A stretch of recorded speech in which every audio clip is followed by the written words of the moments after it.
So, I want to talk a bit more about SUVs and pickup trucks and why I'm not a big fan of them. And again, I've talked about this plenty before, but I think it's time to go into a bit more detail, do a bit of a deep dive about it. Now, as we all know, SUVs and pickup trucks have been increasing rapidly as the personal vehicle of choice for Americans and Canadians. It's also increasing a lot in Europe lately. SUVs have increased quite a bit in France in recent years, and Paris has actually recently imposed some anti SUV parking measures that were voted for in favor of by a narrow majority of the residents who voted in this. There was like a referendum on it, and a narrow majority voted for this. So there has been some pushback. But nonetheless, yes, SUVs in particular are increasing across Europe, also, especially France, apparently. And there's definitely a bit of a phenomenon of the vehicular arms race where people feel like they need an SUV or a pickup truck to protect themselves from all the other SUVs and pickup trucks. That's definitely a big part of what's going on. And I'm just going to explain all the reasons why I think so many people buying these vehicles is a bad idea. Firstly, there's the environmental reasons. This is the most obvious reason. This is the one that has been belabored on the most, and I'm not going to elaborate too much on it because this is just the most obvious thing that has already been pointed out by a billion other people. Like, yes, these vehicles pollute more, they emit more smoke, they emit more carbon than a regular sedan. That's just not debatable. Like, they do because they simply use more fuel. Even electric SUVs, they use more electricity because they're bigger and bulkier. So if that electricity is coming from fossil fuels, then they also use more fossil fuels. Furthermore, they put more of a strain on the electrical grid. And even if you do have clean energy, there's only so much clean energy to go around. So they inherently put more of a strain on the grid. And yeah, you could build more nuclear plants or whatever to add infinitum, but they put a strain on the economy by putting a strain on the power grid. Like, even if you could theoretically just build more nuclear plants indefinitely, theoretically you could in a good economy, but nonetheless they do put strain on the economy by using up more fuel. So this is an inherent thing. Like, even with electric vehicles, it's still an inherent issue. Uh, which is, yeah, that's kind of my second point. Is like they do use more gasoline, those that run on gasoline. And I mean, much like climate change, peak oil is an issue that people debate. Like, there are some people, like conservative types, who believe that oil will simply last forever and that we will never run out of it. I am not sure how close to peak oil I mean, I guess we've passed peak oil, but I don't know. Like, I mean, will the oil run out? I mean, eventually it will. But the question is, how soon will it run out? I don't know. I don't have the answers. I've read some of James Howard Kunstler's books on it. He's definitely a big doomer on the topic. I think he might exaggerate it a little bit because he seemed to think we'd run out of oil already by now, but we haven't. There's a Could we run out of oil in the next few decades? It is a possibility. Furthermore, oil is used not only for cars, but for a lot of other things, not only in power plants and cars, but also manufacturing. So, I mean, frankly, we need that oil for other things too, because there are certain things we just don't know how to do without oil. So that's another thing. It wastes valuable resources that could be better used. The third thing is the aforementioned vehicular arms race. Now, there is a strongly, like, if not proven, I'd say it's basically proven. I mean, I don't know if you can materially prove something like this, but it's fucking obvious when you look at the data that there is a marked rise over time. There has been a steady rise in pedestrian fatalities and injuries, and SUVs and pickup trucks are largely the culprit. Like, that is largely the reason, because these vehicles kill or injure pedestrians much more easily. And it's that has been proven that at the same speed, you're way more likely to die if an SUV or pickup truck hits you versus if a sedan hits you. It's because of the size of the vehicle and also the angle. Like, I think with a regular vehicle, like with the sedan, you're likely to like fall onto the hood. Whereas with an SUV or pickup truck, because the hood is so tall, you just go flying backward and you hit your head, the back of your head on the pavement, essentially. So that is a big part of the reason why pedestrian fatalities are increasing and injuries. But sadly, it's often fatalities rather than injuries in these cases because these big fuckers have a tendency to kill. So there's that. And also, of course, it's making things more dangerous for anybody who's in a smaller vehicle, for cyclists, like basically anybody on the roads or sidewalks or whatever who is not driving an SUV or pickup truck themselves. And it goes back to what I've been saying about Tragedy of the Commons, Prisoner's Dilemma, how it's like it creates this arms race situation where it's like you are making yourself safer by driving one of these, but you're also making it more dangerous for society as a whole. So, and especially for pedestrians. And again, if we were to have a society where people walk more, which would be a healthier society, a society with less obesity, then that would mean the number of deaths would increase even more because pedestrians are some of the most vulnerable to getting hit by these vehicles. So keep that in mind that like the presence of these vehicles discourages walking by making it unsafe, by making it inherently unsafe. Like I have almost gotten hit by these vehicles as a pedestrian numerous times and it's fucking scary. Like these things are fucking massive and yeah, people do have a right to be scared of them. Like frankly, a lot of people drive them like fucking morons because they act so confident because they're like, "Oh, I'm in an SUV, I'm in a pickup truck, nothing can hurt me." It's like, "Yes, but you can hurt other people quite easily in fact." And you're not 100% invincible either. Like, I mean, people do get killed in these things too. The next argument is that they just make our communities uglier. They decrease the aesthetic quality of our communities when our communities are designed around these big vehicles. Frankly, designing communities around cars at all makes our communities uglier, but I would say with these types of vehicles even more so.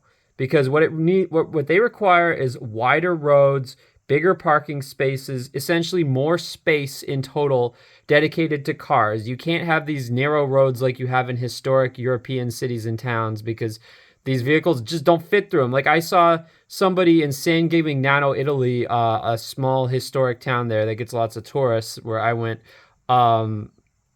with some Asian guys who were renting an SUV, I guess, and they were trying to turn a corner in a narrow medieval street there, and they were scraping their SUV against the corner of the building, and they got it completely stuck, and they were trying to move it there. I actually considered filming it at the time, but I felt kind of bad for them, so I didn't do it. But in retrospect, maybe I should have. But yeah, it was horrific to watch. Essentially, like, frankly, this is kind of a vulgar metaphor, but like, I mean, driving an SUV or pickup truck through one of these like narrow medieval streets is a bad idea for the same reason that ass fucking is a bad idea. It's just you're sticking something into something that's too small to receive it, something that's too small for it to fit in. I'm sorry if that's a vulgar metaphor, but that's how it is. Like you're basically ass fucking the community by driving an SUV or a pickup truck in one of these types of historic neighborhoods. So it makes these places impossible, and thus it decreases the aesthetic quality. Because again, these types of communities, like they were designed that way because narrow streets are just more aesthetic in many cases. Like it has to do with like the theory of humans seeing outdoor spaces as kind of like a room, and it has to do with dimensions, like the proportionality of it. So because of that, like I mean, Leon Creer talks about this a lot in his books on architecture, about like the dimensions of outdoor spaces and how it kind of feels like a room, and how that contributes toward the aesthetic quality of a place. And that's one thing that really pisses me off about post-war Germany, about some of the half-assed efforts to rebuild some of these places, is that they made the roads wider than they were before to accommodate cars. And like, it's one of those things where it's like, you didn't notice it, but your brain did. It's like it doesn't look quite as good, but you can't quite explain why unless somebody told you why. And it's just because the proportions are a little bit off. You didn't notice it, but your brain did. So yeah, like I mean, that's another problem with SUVs and pickup trucks is that they just contribute toward the uglification of society. Um, Another issue is that they just encourage obnoxious and dangerous driving, which is anybody who's driven firsthand can attest to. Like SUV and pickup truck drivers, they tend to be more obnoxious.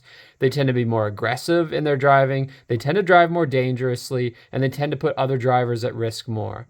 That's something I've always found. They always ass ride you. They always go like ridiculously fast. Well, actually, not always. There are some who do drive slow in these things too, but I find a lot of them drive just excessively fast and excessively aggressive. And they're just a nuisance and a danger on the road to other vehicles, to pedestrians, frankly, even to themselves.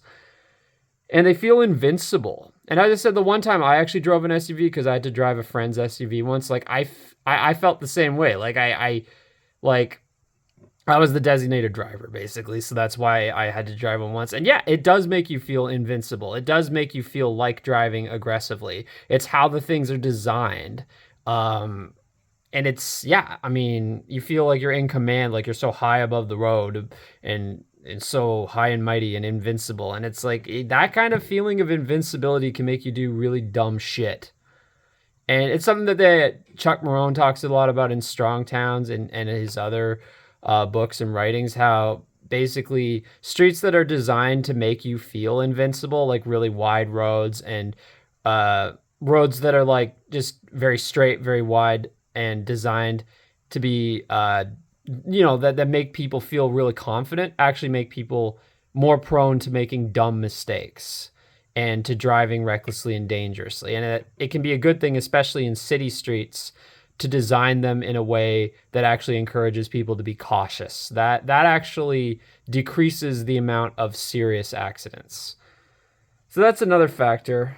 Frankly, another factor is that they're just expensive and they waste people's money. And that's a big thing. A lot of people on the right, like they call themselves fiscal conservatives and they talk about the problems of like personal debt and how so many people are in debt. But these vehicles are a huge cause of that. So many people who call themselves poor, broke, whatever, drive these vehicles. And yeah, they're a huge reason why so many people are broke because they cost so damn much. They're expensive to buy in the first place. They're expensive to fuel. Like the amount of gas you use for them is ridiculous. Or I would assume with electrical vehicles, it's probably the same thing where it's like you're using a lot more electricity and thus paying a lot more. So yeah, I mean, that's in and of itself, they're just fucking expensive. So that's another reason. And finally, okay, the reason that is used to justify them, especially in the case of SUVs, is like, well, people need it for their kids. Like if they have a bunch of kids, they can't fit them in a sedan or fit them plus any stuff in the sedan. And to that I say, I call bullshit because it's like the average family size keeps shrinking. The birth rate keeps shrinking, but yet more and more people are buying these vehicles. So it seems to be an inverse relationship. So it's like clearly it's not because people are having a ton of kids. That argument is just bullshit. It's like the argument it's like the argument for completely liberalizing abortion based on rape and incest. It's like you're using a small number of cases to justify something that, 9 out of 10 or like 99 out of 100 times occurs for very different reasons in a very different context. You're using the 1% cases to justify the 99%. And again, like it's the same type of fucking flawed argument here. Like, oh, what about the 1% of people who have a bunch of kids? What about the 1% of people who blah, blah, blah, blah. It's like the vast majority of cases, these vehicles are just used as personal vehicles to get around in urban or suburban areas. They're not used so much to go off-road or for people who frequently have to haul around, I don't know, construction equipment or whatever. Like the vast majority of people who use these vehicles do not use them for these reasons. So it's just gaslighting to say that that's the justification for why so many people should have these vehicles, because the vast majority of cases do not involve it. Now, in terms of what we can do to restrict these vehicles, I don't know. I mean, maybe Paris has the right idea with implementing additional parking fees for them. Maybe they should be taxed more. I don't know. Like, again, it's restricting these things. Like, I would say those would probably be the types of measures to use. Tax them, tax the shit out of them. Impose other added fees where possible, particularly in urban or suburban areas, because those people are less likely to have an actual justification to need one. Another thing I would say, kind of like they've done with cigarettes, is ban advertising of these vehicles. I think that would be a big thing because I see ads for them everywhere. And I think that would be a huge way to discourage people from buying them, is to simply stop all the constant advertising. So, yeah, those are some of my thoughts on that issue.